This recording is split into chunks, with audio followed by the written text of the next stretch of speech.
ये सिर्फ 5 उंगली का खेल है। आप सुनते होंगे CAA, NRC, NPR और सोचते होंगे ये खेल क्या है, इतने सब शब्द हैं, समझ नहीं आता। वैसे बड़ा साधारण सा खेल है। मैं आपको समझा देता हूं। ये सिर्फ 5 उंगली का खेल है। 5 उंगली की यात्रा समझ लीजिए, ध्यान से समझिएगा और फिर समझाइएगा भी दूसरों को। ये यात्रा शुरू होगी सबसे छोटी उंगली से। बड़ा साधारण सा काम होगा।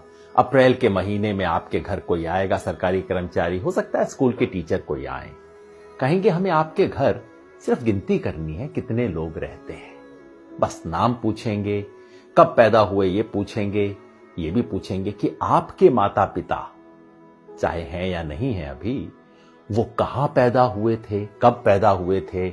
आधार कार्ड का नंबर मांगेंगे, ड्राइविंग लाइसेंस मांगेंगे, कोई प्रमाण नहीं मांगेंगे। उस वक्त आपको लगेगा छोटा सा मामला है। ये छोटी उंगली का पहला कदम ये है NPR वाली छोटी सी उंगली। फिर दूसरी उंगली ये D वाली उंगली है। D क्यों? क्योंकि आपके घर से जब एक बार ले जाएंगे लिख के, उसके बाद तहसीलदार के दफ्तर में, किसी सरकारी दफ्तर के अंदर कुछ टाइम बाद, हो सकता है कुछ महीने बाद, चुपचाप से उस लिस्ट का मूल्यांकन किया जाएगा और कोई सरकारी कर्मचारी उस लिस्ट में कुछ नामों के आगे D लिख देगा।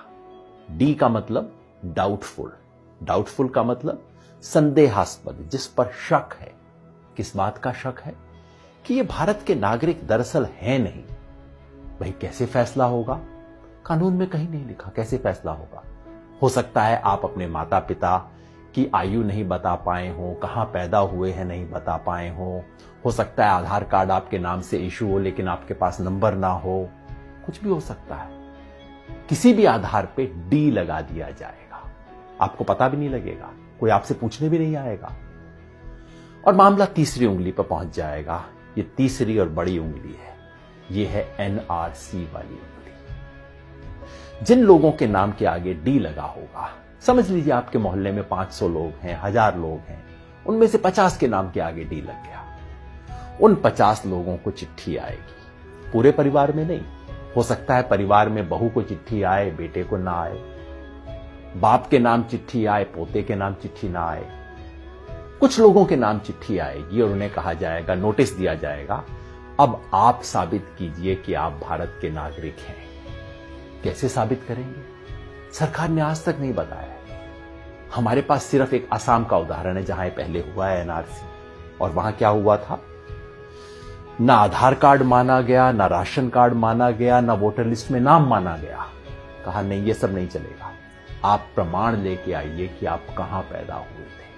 आज से 30 साल पहले वोटर लिस्ट में आपका नाम था कि नहीं था, पुरखों का नाम था कि नहीं था, कोई संपत्ति का प्रमाण पत्र लेके आइए।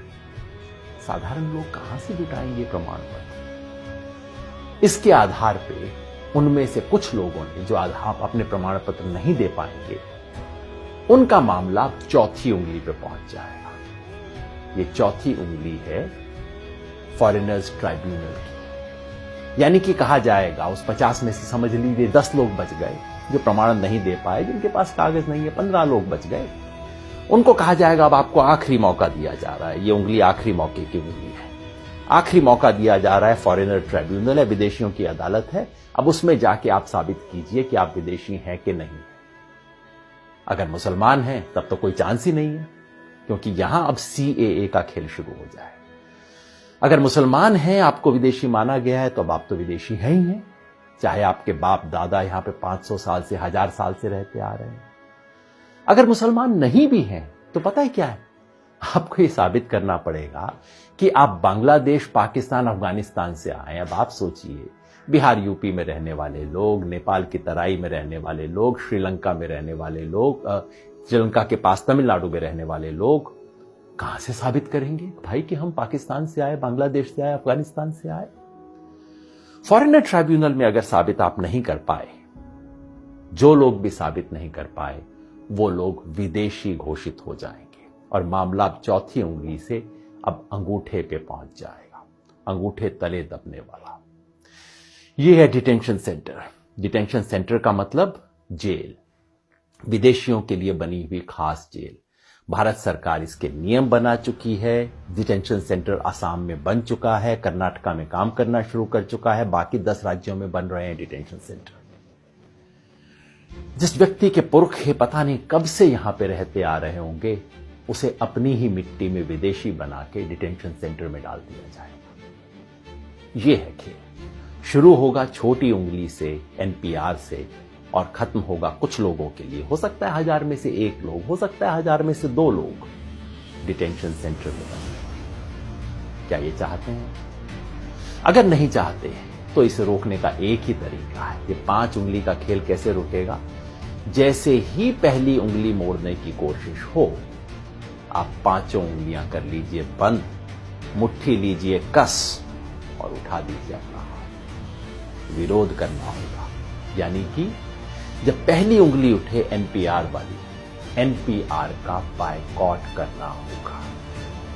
पूरे देश में जो नागरिकता संशोधन के बारे में आंदोलन चल रहे हैं, उन सब ने मिलकर कॉल दिया है। हम भारत के लोग, we the people of India, जो देश के 120 से ज्यादा संगठनों ने इकट्ठा होकर बनाया है, सब ने कहा है कि एनपीआर का बायकॉट करें। यानी कि जब आपके घर में कोई टीचर आए, कोई सरकारी कर्मचारी आए एनपीआर का डेटा लेने, प्यार से बात कीजिए, इससे बुरा बात करने की जरूरत नहीं। पानी पिलाइए, चाय पिलाइए, नमकीन भी खिलाइए। नमक खिलाना बहुत जरूरी है, क्योंकि ये संविधान का नमक खाते हैं, याद दिलाना है। ये कर्मचारी इस देश के कर्मचारी हैं, किसी पार्टी के नहीं है। सब कुछ दीजिए, प्यार से कीजिए, लेकिन कागज नहीं लिखवाएं, कागज में कोई सूचना नहीं दें, क्योंकि एक बार सूचना दी फिर मामला आपके हाथ से बाहर है। कागज नहीं लिखवाएं। और अगर वो कहें कि ये तो कानून है, आपको करना पड़ेगा, उन्हें प्यार से कहिए, मास्टर जी आपकी बड़ी इज्जत करते हैं, लेकिन क्या करें, महात्मा गांधी की इज्जत थोड़ा ज्यादा करें। इस देश के राष्ट्रपिता ने कहा था कि अगर कोई असंवैधानिक, अन्यायपूर्ण कानून है, उसका विरोध करना हमारा अधिकार ही नहीं, हमारा कर्तव्य भी है, हमारा हक भी है, हमारा फर्ज भी है। इसी रास्ते पे हमें चलना होगा।